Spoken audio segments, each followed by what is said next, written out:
Welcome to the Beyond Divorce Embracing Change podcast. My name is Michael Flores, and I will be your host while we explore the complex journey of divorce with empathy, insight, and practical knowledge. Whether you're contemplating separation, in a divorce, or looking for support post-divorce, our episodes provide expert guidance, stories, and strategies to help you through every step of the process. We are actual therapists, helping clients who sit on our couches every day through their difficulties of divorce. You are not alone. Join us as we delve in and find solutions that give you hope again. We're glad you're here. This podcast is not intended to replace legal or personal help. This podcast is for informational purposes only. Well, welcome everyone. Thanks, Jen, for being here on this fun Ation series. Yes. I need to explain what Ation means. It's all the Ation words, right? Triangulation, Parentification. We have alienation. Well, yeah, that's the big one, isn't it? That's the Ation that always comes up in court. Always. Alienation. Somewhere yes. in there. It Yes. comes up. Somewhere in there. Well, in high conflict divorce. Not all divorces. Some of them are. You sure? No, I'm teasing you. I'm just teasing you. No, you know, Jen, that I wouldn't disagree. I would say maybe it doesn't come up until there's conflict. True. Maybe. I don't know. Maybe not. Yeah. So this particular Ation that we're doing is triangulation. Yes. Yes. So triangle. We're going to talk about that. And I think it would be helpful for the listeners to go, what is triangulation? We start with what is it? What it is it's interesting for the fact of the matter. The basic definition is basically a manipulator, a person who is taking advantage of the interactions between two other people who aren't talking directly to each other. So they're exploiting other people's interactions without allowing them to have any kind of recourse for it. Right. I think in divorce cases, it looks like that is a more common thing, is triangulation is almost seen as a manipulation. I do know in family systems theory that a triangle really depends on three parties. Yeah. So it's just really three types of interactions. So I'll give you an example. It'd be like you, mom, me, dad, in the school. There's a triangle. You, mom, me, dad, and our child is a triangle. Mm-hmm. And so when a divorce happens and there's children, it's you and me, and then that third party would be the kids. Yeah. And so a lot of times what happens is you'll hear terms like kids in the middle. Oh, yeah. And that's totally a triangulation because you're putting your kid in the middle of your interaction. Correct. And so the kid becomes that third leg, and so that becomes the triangle per se. So not all triangles are bad, which is, I think, something I want to make sure listeners understand. That triangulation actually is happening in everybody's lives right now if they're involved in a system. However, in this particular case with divorce, we're going to talk about some of the dangers of triangulation and what that might look like. And it's usually more because it's used in this way, more of a manipulation to get someone else's. One parent may want something over the other one, and they're using the child as a way to do that. What would be an example of that? A manipulation in using your triangle? Well, let's say one parent A is trying to get more time with the child. And so they're telling the child bad things about parent B. Yeah. And then they're telling the parent B, no, the kid doesn't want to be with you. And they're not really talking about the whole system's not talking together. So that you have a break there where parent B and child think they're both against each other. Mm-hmm. But really it's parent A who's manipulating both of them. Yeah, it seems as if in triangulation, what you typically do is you try to create some kind of alignment. You want the child to align with one side of the triangle. And then they feel like they have to choose. Oh yeah, the kids. Yeah. Have you ever had a session where you've asked a child if, do you feel like you have to choose? Oh yeah, all the time. Do they answer that? Yeah. And they're like, yeah. I was like, what does it feel like? Like pressure. Yeah. They feel pressure to choose. Yeah. And usually I also follow up with like, would it be nice if you didn't have to choose? Like, yeah, I really would like to not have to choose. Because they don't want to have to choose between their parents. They love both of their parents. And they want both of them. But I have one client in particular it makes me think of who really is getting pressure from both sides. Oh, man. Struggling to figure out what she should decide to do. I did a training and I literally talked about this as called the tug of war. Yeah. Which the rope represents the child. And I did, I'll tell you, it's funny. I didn't come up with that. Yeah. A child in a session had stated, it feels like my parents are in a tug of war and I'm the rope. Yeah. And I really thought, good description. isn't it? Isn't that like the kid in the middle? Like, yeah. And so both directions. So my question, I love analogies, by the way. So my question to them was, what should they do with this rope? Which is really them, because they're the rope. So what should they do with this rope? And they said, drop it. It's almost like you're making it about me, but it really has everything to do with you. Yeah. Yeah. And I think that's the part with triangulating is, I want listeners to understand is, in a divorce, there's always triangulation. So there's 3 legs, and I'll tell it to you. There's a 4th if you want to include it. If there's children, right, there's a triangle. Yeah. There's one parent, always. one parent, kid. When there's no children, the court becomes that 3rd leg. Yeah. The court's the triangle. Yeah. Right? Well, and then there's also sometimes when you have siblings where you have one sibling aligns with this parent, one sibling aligns with that parent, and then you have the 2 siblings and a parent who are triangulating. Well, so have you seen it? You're trying to pull them to your side. Yes, and I've seen it where one kid will pick one parent, one kid picks the other. Yeah. Because they're in that middle. And it's really interesting.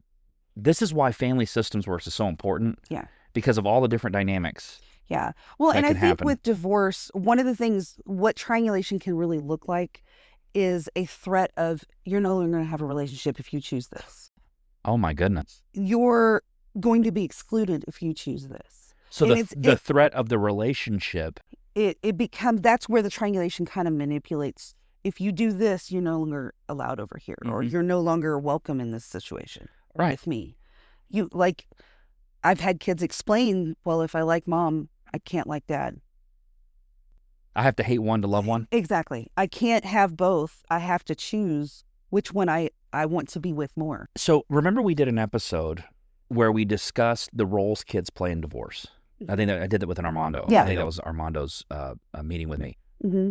And I wonder if triangulation, since it's existing in all these, if the way that you're dealing with your triangle is what almost puts the children in a position to play the role. Yes. Because you have, especially when you have siblings. And the reason I say siblings is because what happens a lot of times when you have triangulation within the family, you have one child that becomes the golden child. Oh. And they are the ones that are seen, they're treated differently. They have different allowances, different things that are allowed to do versus you have a scapegoat kid who's acting up and they're blamed for everything. Well, when you said that, you made me think of something. Yeah. I don't remember where I heard this, but I remember hearing that children that grow up in a family, so you have more than one child, so you have, I don't know, 2 kids, 3 kids, whatever, 5 kids, that even though they grow up with the same parents, they actually don't have the same parents. No, but those parents change over time too. Sure. Well, to the child, they say it's perspective. It's like, if I ask my 3 kids, what do you think of me as a dad? Yeah. I might get 3 different answers. Oh, yeah. I can get some similarities, but to each one of my kids, I'm a different dad. I'm real close to maybe one, not so close to another. And I wonder that kids will typically, when they see themselves in a triangle, there's a divorce, they're in the middle, it's triangulated, they now have to develop 2 new perspectives, right? Yeah. So one might be what you were like married to my parent. Yeah. Now there's another perspective, what you're like not married to my parent, right? And then they have a kind of an external view of you. Yeah. So there's the view of you every day that I saw or witnessed or what I believed. Then there's the view of you not around, right? And what that might look like. Or I start hearing things about you from one parent. Yeah. So there's so many factors. Well, and it's funny. That actually makes sense because I have a lot of kids who, they always wonder what the parent is doing when they're not with them. They question them. Describe more of that. They question the other parent. Well, what do you do when I'm not there? Oh, okay. What they don't know what that other parent did. They make assumptions on what that parent does. I see what you're saying. And then they get into a conflict about it with the parent because they're like, well, you have all this time when you don't have me. Go do that stuff then, not while I'm there. Because they're unaware of what's actually happening when they don't understand. There's, life is life. Interesting how that happens. Life is life. Yep. So what's the impact? I know that one of the topics we needed to touch on was what was the impact of triangulating? What I have found, and the impact with triangulation, especially in a divorce situation, it usually goes towards the children. And what happens, though, is the kids can lose their sense of security. They have fear that comes up. They feel like they have to defend themselves. Or they may act on impulse where they're not really thinking clearly. They're acting to respond to whatever the parent is saying to please the parent and let the parent know, I love you and I care about you. I'm going to do this for you. But then they go to the other parent and do the same thing. So you would say that kids that are triangulated can sometimes become parent pleasers. Correct. Yeah. And I think the problem is, though, they feel like if they don't, they're going to have that sense of security taken away. If their parent security is different now, because now their parents are not together. Right. They're separate and they're getting different stories from each parent. And I think I'm going to hit on this again. I think it's important that children crave really two things, don't they? Yeah. And one of them is security, which I believe is consistency. So to a child, if you're consistent, you say what you mean when you say, there's a follow through, that helps to reassure them and it's secure. Yeah. I mean, it's the whole point of Meet the Teacher Night, right? Is to get them to know what it's like and who is who, and it helps them see that. So they that know what to expect. Yes, and that gives them a sense of security. Yeah. So security, I think, is one. I think the other one is love. But to a child, love looks like time. Always. Yes, always. They want time, quality. Yeah. If you make time for me. So I'll give you a scenario where children typically will come in and say things like, when I ask them, what do you like most about mom, dad? Or if we just ask them about their best versions of their parent, it's always related to something they typically engage with. I like when they take me to the park and play with me. I like when we used to go ride the train. I like when we, whatever it is, but it's always something they did collaboratively with that person. When we go shopping. Yep. And so if you break it down, you realize that it's when they make time with you. Yeah. Now, not making time for you. They're not saying, oh, we're going to play together and then not. Right. They're literally, let's do something together. So do you suppose when a child comes to a parent and says, can you play with me? Do you think they're really saying, can you play with me? Or are they saying, is there something deeper to that message?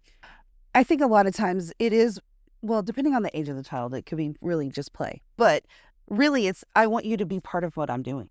Yeah. And, when I work with parents and kids, because of that, I actually talk to them like, what are some things that you do that you can include your kid? Like, can they help you with dishes? Can they help you make dinner? Let them be a part of what you're doing. So in that way, you're spending time with them, and the kids see it as spending time. They don't see it as a chore. So when a kid's stuck in a triangle, you're saying is you can help them become more inclusive in a positive way. But exactly, because the whole impact is that exclusion of, if you don't do this, you're going to be excluded. There's a threat. There's a threat there of that piece. Correct. One of the things that it also teaches when you have triangulation, the impact on the kids can be teaching them passive-aggressive behaviors, because you have these two parents who are not talking to each other, and they're talking through the kid.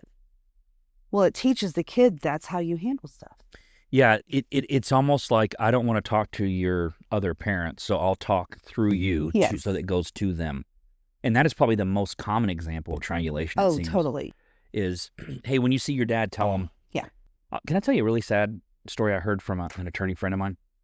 No, well, I won't say it's sad. I'll say it's kind of how it progressed. And I think what happened, because I'm going to give the layer of what this parent did in response that made it very magical for the child. So there was actually multiple pieces of the Ation built in. Yeah. Okay. And it was the triangulation was definitely present. And then there was an alienation piece there to it as well. But I'll tell you the story anyway. So her parents divorced when she was really young. She's about 7 years old, I think it was, if I remember correctly. And she says, hey, I know you're going to your dad's. I have these papers. She puts them in her backpack. And she says, your dad needs to sign these. And she said, what is it? She goes, it's not for you to, it's adult stuff, but just make sure your dad signs these papers. She goes, okay. So she has her little backpack she carries back and forth between her parents. She goes to her dad's house. Dad, greets her, love, hey, sweetheart, whatever. She's at dad's house, and she goes and plays with her stuff. Yeah.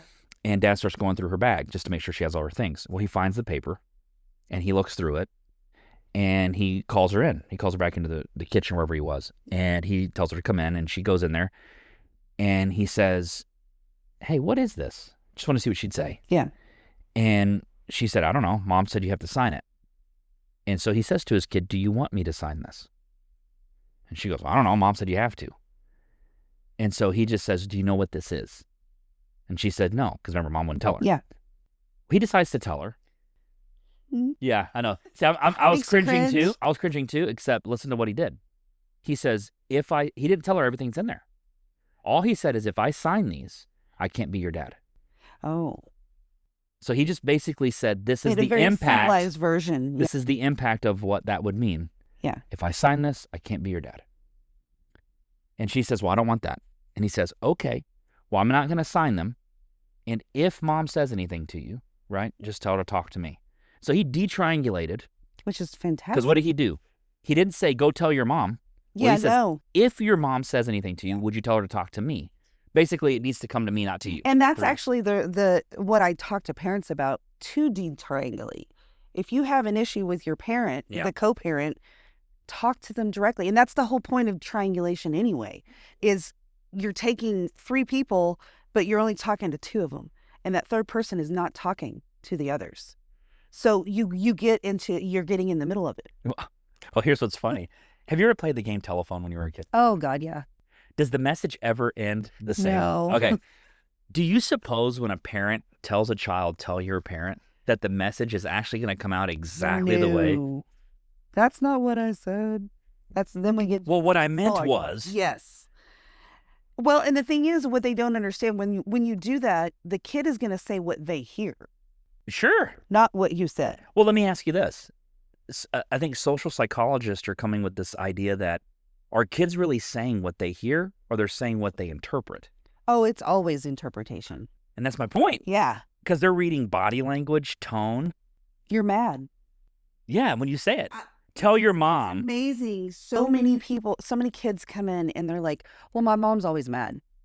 I'm like, what makes you think that? And they're like, well, she's got this face on her. She's got this look about her, and her voice sounds weird. And usually I'm like, well, what happened right before that? We're like, I don't know. I was at school. Do you suppose, so we have children in the middle, kids are they're naturally triangulated in a divorce. Yeah. Do you suppose kids are paying more attention to what you say, how you say it, or what it looks like when you say it? I think it's more of how you say it and what you look like when you do say it. Okay, that's what they're reading. That's what they're reading, because they're reading your face. Well, and if we go... They know when you're upset with something. Right, if you go back to what kids crave, is they crave security, right? Yeah, they want to know you're okay. Right, so if the natural tendency of a divorce is that a child becomes insecure, yeah, and they're now triangulated in the middle, mm-hmm. all they're doing is trying to read the situation. Mm-hmm. So it's not what you're saying, it's how you say it. Yeah. It's what it looks like when how you express yourself, the body language. I think parents forget the power of that. And it's funny because that actually kind of goes into the coping of working with a triangle. Yeah, that's that third segment. Go into that. Because one of the things that when you realize that you're being triangulated, when you realize the situation is here, and it is, yes, kind of a natural situation with divorce, because you have 2 people in one house and one over here. Mm-hmm. They're not talking necessarily. And one way to do that is to talk directly to the person. If you have an issue with mom, you can't ask dad about it.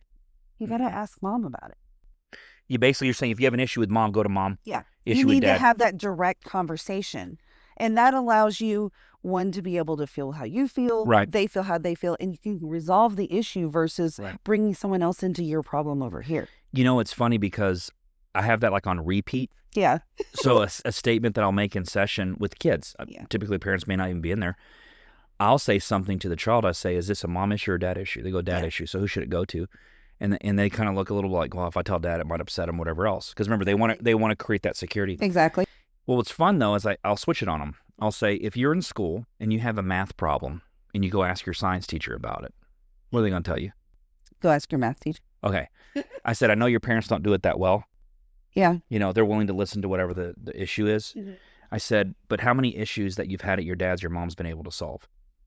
It's true. Right. Or how many issues you've had at your mom's and your dad. Because the parent can't solve the issue in the other parent. But when the child takes a dad issue to mom's house, mm-hmm. or vice versa, right? That other parent, let's say, calls the other parent and says, hey, our child's telling me X is going on. How do you suppose that parent typically responds to that? Defensive. 100%. All the time. Well, why are you talking to our kid about it, right? And so now we create this pattern. So the kid, on accident, creates their own triangulation. The kid triangulating. The kids do it. Now, I will say, some kids are smart. They use triangulation to their benefit sometimes because they know if they say one thing to one parent and then the other, they're going to create an issue where they get what they want because the parents are fighting now. It's fun. It's a fun smoke screen. Yeah. So like the kid's in trouble at like, okay, so I'm in trouble at mom's. Yeah. Usually it has to do with getting in trouble. I'm in trouble at mom's. And I say, it's just unfair, Mom, because Dad never lets me play on my phone. Yeah. And so when I'm over here, I just want to be on my phone. I know you don't like it when I'm on my phone so much, but Dad never lets me use it at his house, so that's why I use it so much when I'm over here. Well, then the parent doesn't like Dad, so what do? They don't talk to him. I smoke screened him. Exactly. Yeah. It's interesting because I have a kid that I recently met with a while back, and one of the issues that came up is she has an issue with Mom. And well, the issue with Mom was when Mom told her no. Mm-hmm. But Mom actually called Dad and said, hey, I told her no. I'm pretty sure this is why she's mad at me. This is what happened. Dad tells the kid completely his own version of what Mom said. He changed the wording and made it sound like Mom was making fun of her. Oh, I see. And treating her badly, thinking she's a different person than what she's describing. And so now we have this huge triangulation. Well, Mom and Dad don't talk at all. How helpful is that in triangulation? It's so not helpful. And this kid is like stuck, and she thinks her mom hates her. Oh no. So it's like, it's frustrating. But learning how to work with it, one, managing your own thoughts, understanding how you truly feel, because when you're in a triangulation now who are you speaking about there? Are you talking about the parents or the kid? Either one, actually. Okay, start with one. The kid is managing, is this issue really about me? The child having to ask themselves, is this really about me? Think about how you feel and be able to separate yourself out from what is the actual issue here. Got it. So that you can step back and say, I can control my behavior. I can't control theirs. Basically, the kid disassociates from, that's not my problem. Yeah. And sends it back to the parent. And this is what I talk about with kids all the time. But my parents suck at solving problems. That's great. But when I have kids and I'm like, well, my mom's coming to me and telling me all these things about my dad and showing me videos and things. I'm like, oh, it's so frustrating. Yeah, well, the sense of alignment, right? Trying to get the kid to align. And I work with kids trying to build their confidence in themselves enough to say, this is not my issue. If you need another person to validate your perspective or what you think you're doing, let me show you how bad so-and-so is versus, isn't that really something in you? Yeah, totally. I asked a parent once, I said, it's their own insecurity. They said, I just wish they understood how bad their other parent was. And I'll say something to them, Jen, like, well, how did you figure it out? Yeah. Well, I lived with them or I was there. But and I was like, well, do you don't think your kid's smart enough to figure that out? I do bring that up to parents sometimes because they're smart kids. Isn't there a difference between being a bad husband or a bad wife versus being a bad mom or dad? Aren't those two different roles? Okay. Well, and one thing I point out to parents, I'm like, your relationship with your ex is not the same as their relationship with their parent. Oh, yeah. It's not the same kind of a relationship. It's not a romantic relationship. It's a different type of relationship. And you've got to understand those dynamics are different. Yeah. It sounds like you're saying that one of the things parents have to do is realize whose problem is this really? Yes. Yeah. Right? To de-triangulate a system, you go, whose problem is this really? I'm going to have to talk to parent X over there as a result of not making my kid have to feel like they have to do it. So basically, don't make your kid a messenger. Exactly. Well, and that's another thing that goes with coping with it is clarifying. If you've got parent A coming to you saying this, go to about parent B. So go to parent B direct. Back up. I lost you. That's my fault. The listeners might have understood that. Parent A to B, go back to A. So parent A, what now? Parent A is coming to the kid and saying, your dad said this, or your mom said this. They're talking to the child. They're talking saying to that the other child, parent said. This is what the other parent said. Well, to clarify that, okay, great. That's what you say. You go to the parent B or dad or mom and say, Is there something I can do different? What is this really about? Who goes to parent B? The child. Asking directly. When you have, and it works with any relationship. If you've got one person telling you something about a third party, go to the third party directly. Oh, yeah. And ask them, clarify from them. What's really the issue? Is there an issue between you and me? Yeah. Or is this something I'm trying to figure out over here? You know, I'll tell you something embarrassing. When I was in high school, this kid, and I didn't know anything about triangulation. This kid comes to me and says, "Hey, Michael." I said, "Yeah." He goes, "Hey, so-and-so was talking about you in science." Yeah. Okay, so some of the kids saying something about me. So what do they say? Well, he's talking all this trash. Yeah. Right? So he tells me all the examples of things that they said. Yeah. I don't want to repeat them on here. We were in high school. Can you imagine what they said? Oh, yeah. Right. So he tells me all these things. And they said, I don't know why they would say all those things, but they said all that. Mm-hmm. So something in me said, he wants me to go fight so-and-so. Yeah. And so I said, are you sure they said all that? He goes, I was there. I heard all of it. Mm-hmm. And I said, well, come with me. Yeah. And they said, okay. They thought they were going to go watch a fight. Yeah. So they watched me walk up to this kid that said this, and I'll just make up a name. His name was Justin. Yeah. So I walk up to Justin, and I said, hey, so-and-so over here, Frank told me that you were saying these things about me in science. And he looks over at Frank and goes, I didn't say that. And I said, it sounds like you and Frank have something y'all need to settle. And I walked off. Oh, wow. There's your de-triangulation. And that's fabulous. Well, because what happened is I'm not gonna come at it as if, I'm gonna flirt with it, but I'm not gonna come at it if it's mine, if it's not mine. Yeah. Right? If Justin really was in class talking about me, not saying it to me, then what weight did it really hold? And I think as a kid, I didn't know what I was doing, but I was really de-triangulating that system. And so you're saying, so what you said earlier was your parent A, your kid comes to you, says parent B said this about you. Yeah. And you're saying your response as a parent should be, that sounds like something you should talk to your dad about? Yeah. Or your mom about, or whoever, the other parent? Okay. Mm-hmm. You should send the kid back. Yeah. Okay. Because you're separating yourself from the... Oh, that's not mine. That's not me. That's y'all's issue. Oh, yeah. But they were making me the issue, though. Exactly. They were making me the product. And you're clarifying that you're not actually the problem. Ah.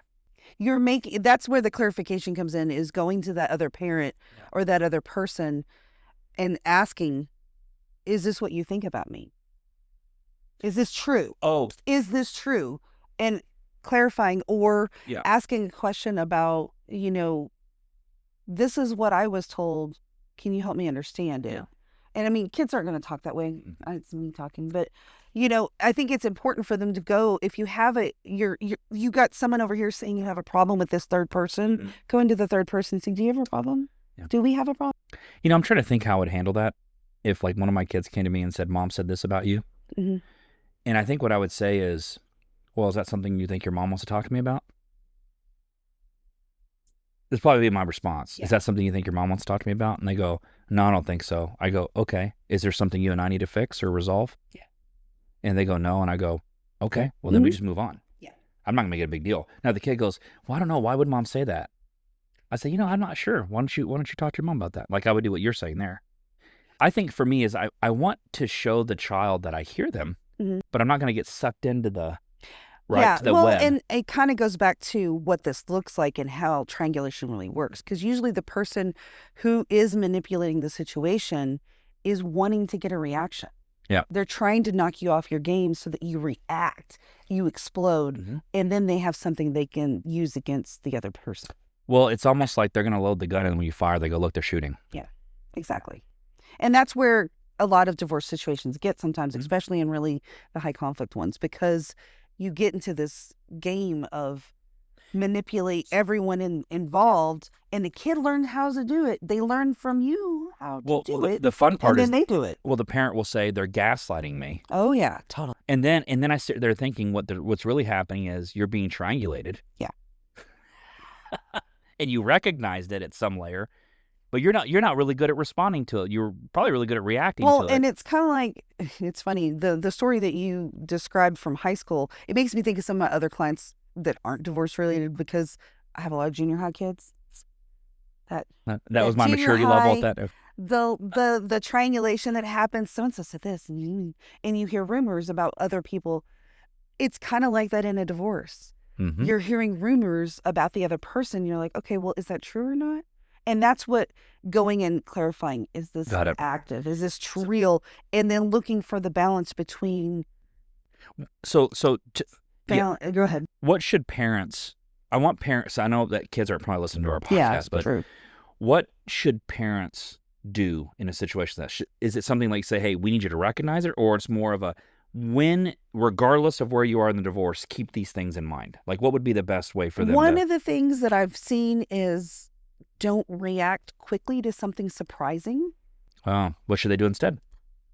Step back and think about it first. Step back. Okay. Step back, think about what's really the information that I'm getting. If you get caught off guard, If you're caught off guard by something, slow down. Surprise. Yeah, step back and say, wait a minute. Step back.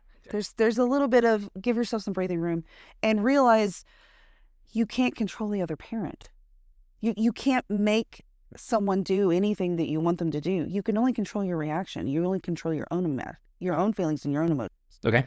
And kind of being able to step back and realize. The control you actually have is self. Yeah. Okay. So step back, slow down. Remember that the only thing you control is self. Yeah. Okay. What else? And using some balance between your work, your friends, your family, your children. You need balance. What does that look like? Having a little bit of time for yourself. Mm. Being able to step back and say, I need a breather. When you are stressed, your kids see it. Everyone sees it, whether you want them to or not. And I think that's tricky in recognizing how you really feel about something and being able to calm yourself down and before you have a discussion about it. I think my wife used to say kids catch what you're doing rather than hear what you say. Oh, yeah. They're always catching you in the act. It's almost like when you grieve, they watch how you do it, and that's how they learn if it's okay or not. So you're more likely to be caught as a parent than you are to be by your child. Yeah. Than to actually learn from. Like, listen to what I say versus, watch what I do. Yeah. And kids are watching what you do more than just listening to what you say. Well, it's why after a while yelling doesn't work. Because when does it work? I don't know that really ever works. Continue. Yelling is yelling. Okay. And then the only other thing I was thinking about was it just went out of my head. So there you go. That's okay. So let me just go through what you said so far. Step back, slow down. Remember, you can only control yourself. Basically, how you respond to. I know you use the word react. React to me is emotional. Respond is more logical. Yeah. So you only control how you respond to a situation versus reacting to it. Exactly. And then kids are catching you in the moment. Yeah. Yeah. They're watching what you do. They're going to pick up on how you handle the stress of the situation. Right.